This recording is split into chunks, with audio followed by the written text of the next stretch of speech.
ఒక్కటి క్లియర్ తీసుకునేదే కానీ క్లియర్ చేసేది లేదు. ఇంకెప్పుడు చేస్తాం? 4 ఏళ్ళ దాకా రూపాయి క్లియర్ చేయరాదు. ఒక్క స్కీమ్ కూడా 6 గ్యారంటీలు లేవు, ఏమి లేదు. ఉత్తమ మాటలు. నువ్వు ఇచ్చేటోనికి మనసు ఉంటే జరిసేపట్లు ఆన్లైన్లో కొట్టేయచ్చు. ఏముందని పెద్ద సుతారం. అది అడ్మినిస్ట్రేషన్ రావాలి.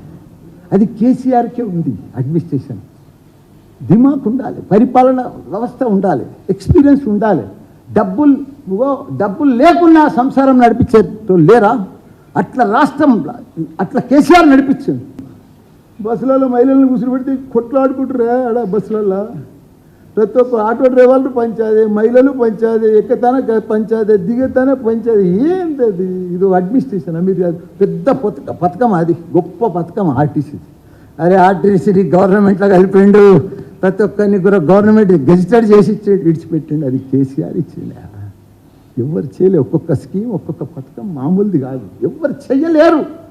కాంగ్రెస్ ఏందే మొత్తం మనకంటే ముందు కాంగ్రెస్ 10 ఏళ్ళ ముందు వాళ్ళే ఉన్నారు కదా. ఇలా ఒక నీళ్ళు ఇచ్చిరా, కరెంట్ ఇచ్చిరా, ఏదో కొత్తగా వచ్చినట్టు, ఏదో కొత్తగా స్టైల్, కొత్త సినిమా వచ్చినట్టు, ఏదో అద్భుతాలు ఉన్నట్టుగా వాళ్ళే చేస్తున్నట్టుగా, మేమంతా మోసం చేసిపోయినట్టుగా.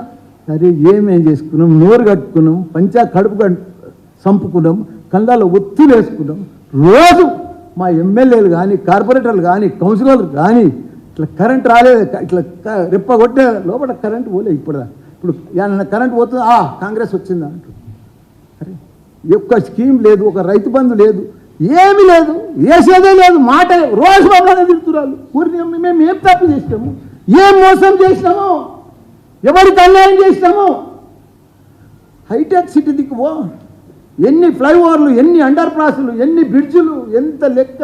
ఏ ఊరికి పో, నా మేడ్చల్కి రా, రోడ్డు లేని గ్రామం లేదు. ప్రతి ఊరికి పో, చెట్ల పడతారు, రోడ్ల పడతా. అంతా ఇప్పుడు ఎంత నీళ్ళు కూడా పోయలేరు వీళ్ళు. ఎక్కడ ఎన్ని నర్సరీలు, ఎన్ని చెట్లు, ఎంత గార్డెన్లు, ఎన్ని ఆక్సిజన్ పార్కులు తెలంగాణ. అసలు ఎవ్వరు కాదు, ఎవ్వరు ఊహించలేని అన్నీ కూడా చేసి పెట్టింది ఆ కేసీఆర్. గొప్ప మహాత్ముడే ఆయన. మహాత్మా గాంధీ లెవెల్ మనిషి. ఆయనను పట్టుకొని ఇష్టం ఉన్నట్టు కొత్త మంత్రులు అయ్యి, అరే మీరు పరిపాలన చేయండి, మీరు చెయ్యండి, మీరు ఇచ్చిన గ్యారెంటీలకు ఏదైనా చేయండి, పైసలు వేయండి, దానికోసం ఆలోచన చేయండి. పైసలు ఎట్లా చేస్తాం, ఏం చేద్దాం, దానికోసం చేయండి. కానీ అది ఇచ్చేది లేదు, సచ్చేది లేదు. కానీ పొద్దున్న దాకా చెప్పేదే, తిట్టేదే. ఇది పద్ధతి కాదు. ప్రజలన్నీ గమనిస్తున్నారు, ప్రజలకు అన్నీ తెలుసు. మేము కూడా మంచిగా మీకు సహకరిస్తాం. మంచిగా మీరు ఎంపీ ఎలక్షన్ దాకా పొద్దుపడగొడతాడు. మేము కూడా అన్నీ చూస్తూనే ఉంటాం. ప్రజలు సరిగా ఎంపీ ఎలక్షన్లో అందరికీ ఎవరికి ఓటేయాలనో సరిగా బుద్ధి చెప్తారు. కాబట్టి ఏది ఏమైనా